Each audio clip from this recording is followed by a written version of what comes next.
of this the contents of Saddharma Pundarika Sutra. And another evidence was Vasubandhu. He wrote on the Saddharma Pundarika Sutra and composed this Shastra. This original text also lost, but Chinese translation remains till today. And it is an important Shastra for the all Mahayanists to study. So, Vasubandhu was the Dharma Guru of Kanishka, responsible for Fourth Buddhist Council in Sri Lanka, which means in Kashmir, Saddharma Pundarika Sutra was practiced and taught. Not far from Kashmir, the present Pakistan side of Balochistan, Skardo, Gilgit, Hunza. Those are deep valley of Indus Valley. And this Indus River and valley is a connecting route of Saddharma Pundarika Sutra spreading to the another side of Karakoram mountain. Today's East Turkestan and West Turkestan. Now we call Xinjiang Uyghur and Central Asia. Connecting between Indian subcontinent and Central Eurasia was always remained the same route. Follow the Indus River of Bali or another river valley, crossing the pass, then reach down to the Central Asia. Later, Chinese famous pilgrims like Shenzhen, Huanjiang, they also take the similar route to connecting from the Central Asia to Indian subcontinent. Here I read in the brochure of this Asian summit how Buddhism came from India to Central Asia. There is a precise 3 events which were recorded. First is when Buddha attained the enlightenment in Buddha Gaya. Before he proceeded to Sarnath to down the first wheel of the Dharma, he met 2 merchants from present Afghanistan, Tajikistan side. They say it is a constant. There, Myanmar two says merchants from was Myanmar. very moved and attacked and asked Buddha, as a memory, please give his hair and the teeth, nail. They want to bring it and want to build the stupa. And Shenzhen of Chinese pilgrimage recording this episode when he was traveling from Tajikistan, Uzbekistan to Afghanistan. Here, there still remain the stupa which 2 merchants enshrined the hair and the nail of the Buddha. This is the first episode, direct connection between Buddha Shakyamuni himself and Central Asia. You know, it's very strange to mention there are 2 evidences. They speak, communicate. So it means they are similar language. Central Asian merchant and Buddha could communicate.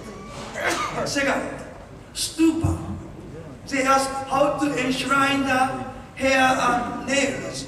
Then Buddha show how to make the shape of the stupa, which means there's a common understanding between Central Asian people and Buddha Shakyamuni to honor the great enlightened one, to build the stupa.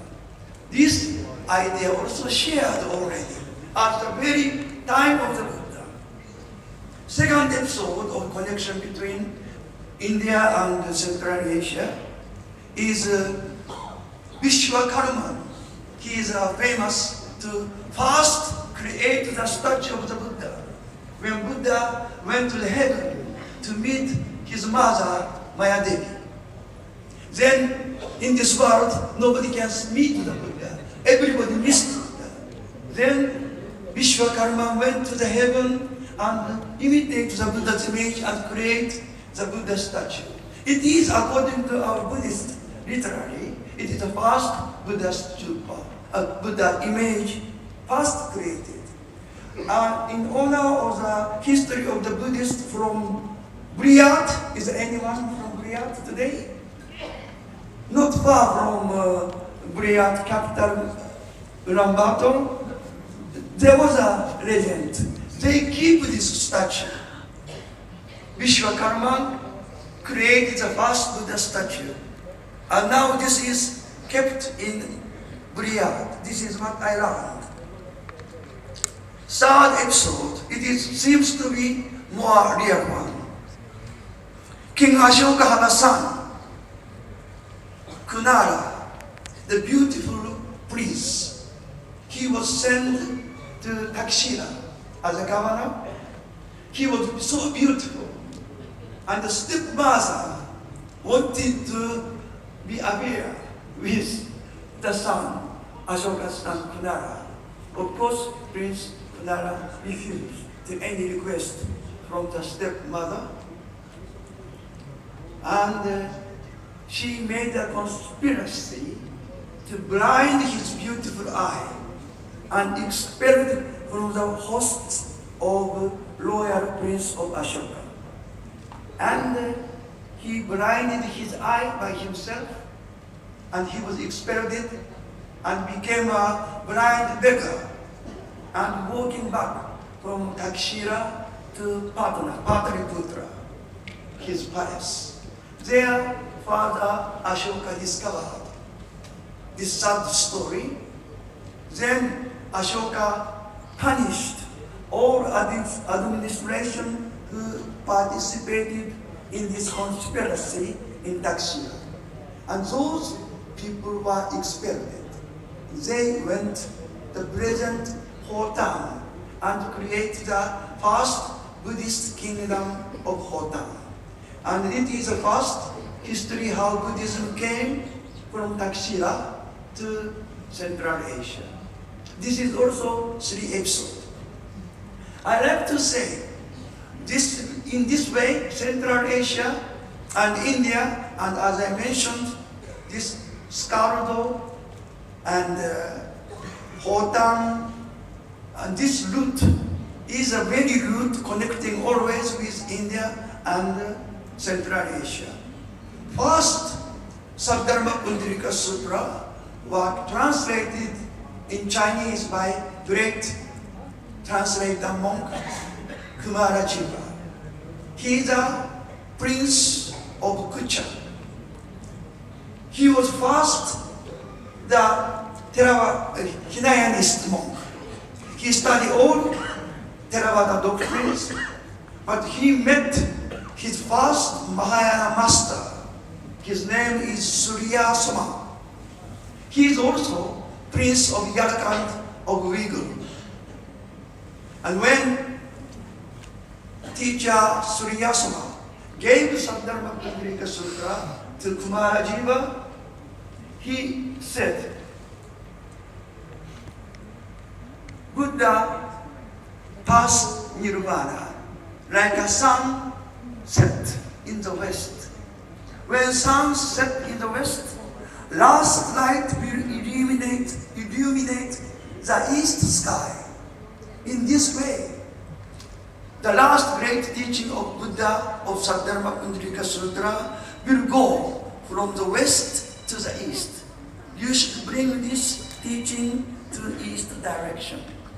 This is how Saddharma Pundarika Sutra and many Buddha's teachings went from the west, from Central Asia to Japan. But of course, connecting between India and Central Asia is the present Pakistan and Afghanistan. Historically, Alexander the Great came up to the border of Punjab, but their strongest military stopped to fight. But many Greek soldiers remained in present Uzbekistan, Afghanistan, Pakistan, and present Takshila, Gandhara. After 100 years later, great King Ashoka, after seeing the cruelty of the Kalinga war, he renounced the war and he pursued the way of the non-violent, peaceful, compassionate Dharma governance, not only within his kingdom, but send this message up to present Alexandria of Egypt, Athens of Greek. So after Alexander, after Ashoka, there was a great historical achievement of the different civilizations, renouncing the military conquests and follow and realize the victory of the Dharma. This is a brilliant, fast model of success, of peaceful, mutually enriching, creating the rich Dharma civilization, which become a fruit realized as Gandhara Bodhisattva civilization. This model came from Central Asia, China, Korea, up to Japan. Our Buddhist we receive is the fruits of this great success of civilization and fusion by the Buddha Dharma, Gandhara spirit. This is what we receive. I belong to Nippon Zambia Buddhist order, disciple of Fuji Guruji. I came to India more than 54 years ago with Fuji Guruji.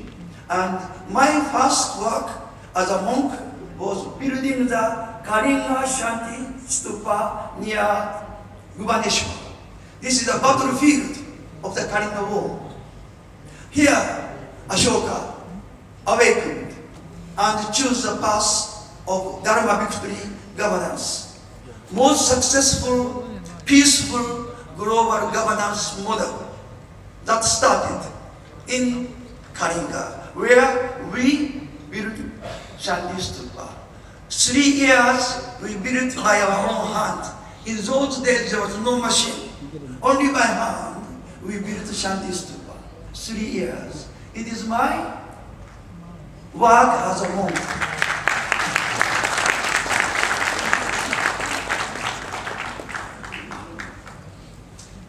This Nippon Zambia Hoji's Fuji Guruji's work was Buddhism spread from the west to east, 2,500 years. But the time of the age of the decline of the Dharma, 2,500 years later, Dharma will return from east to the west. This is exactly the words of Buddha Shakyamuni in the Saddharma Pundarika Sutra. Wisdom of the Buddha will return home, India. It is a Buddha's words of prophecy. But for last 2,500 years, this prophecy was never be tried to be realized. And I am a little bit honored to say, my teacher, Fuji Guruji, Japanese monk, who are the first Buddhist monk in 2,500 years, to bring this wisdom of the Buddha of Saddharma Pundarika return to home India. He is a first Buddhist disciple. When he came to India more than about 100 years ago, it was a time India is struggling to attain independence from British Raj. And once again I would like to say, during the independent struggle, there was only 1 or 2 Buddhist disciples from outside of India came to India to pray with the Buddha's teaching and support the independence of India. In those days, there was no monk who came to India to support freedom struggle. My teacher is rare few who came before independence and prayed the Nam-myoho Renge Kyo drums to support and achieve the new birth of India. And in relating with this, I would like to make a few episodes. After 3 years, Mahatma Gandhi invited Fuji Guruji. Gandhiji first time heard this drum and sound when he returned from London Round Table Conference back to Bombay. Here my teacher, after 3 years of visit and praying all around India, came to the Bay of Bombay and receiving the ship of Mahatma Gandhi returning from London. He beat drum and chanted the prayer of Buddha.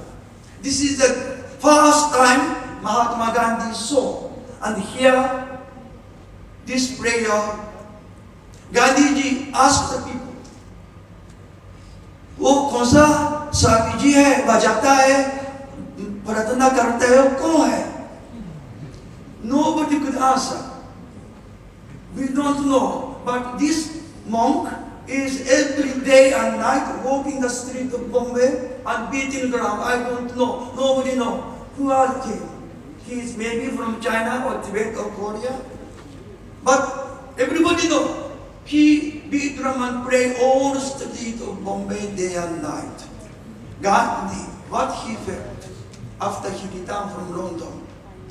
It was a big, big question for Gandhi. Because Reverend, tell us how we are. I couldn't complete anything, but I would like to say a few things. When World War is approaching and Japan is attacking China, it's a big controversy. Here, Gandhi and Fujiguruji met at the last meeting. Gandhiji is returning, and Fujiguruji is returning to Japan during the wartime. Gandhi said, it is wrong, any military action that Japan is doing in China. China and Japan, great Asian neighbor, shouldn't fight. It is wrong. If you now return to Japan, China, it is worth it to return.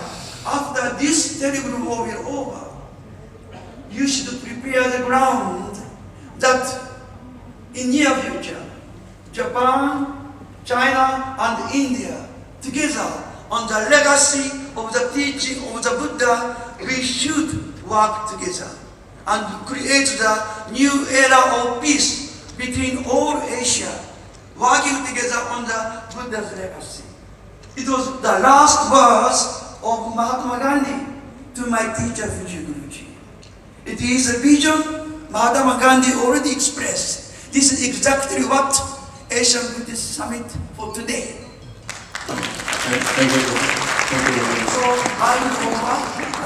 Unfortunately, detail of the Central Asia situation I couldn't have time. But one my friends must be in present. He is a Uyghur, presently stay in Kazakh. He is keeping the ancient Uyghur Buddhist sutra and literature. He wished to translate and publish it for over 20 years since I know him. And today I like to congratulate, if he is here now, he translated the Uyghur Buddhist Sutra into present Kazakh language and published this new book. Reverend, tell us about that. We are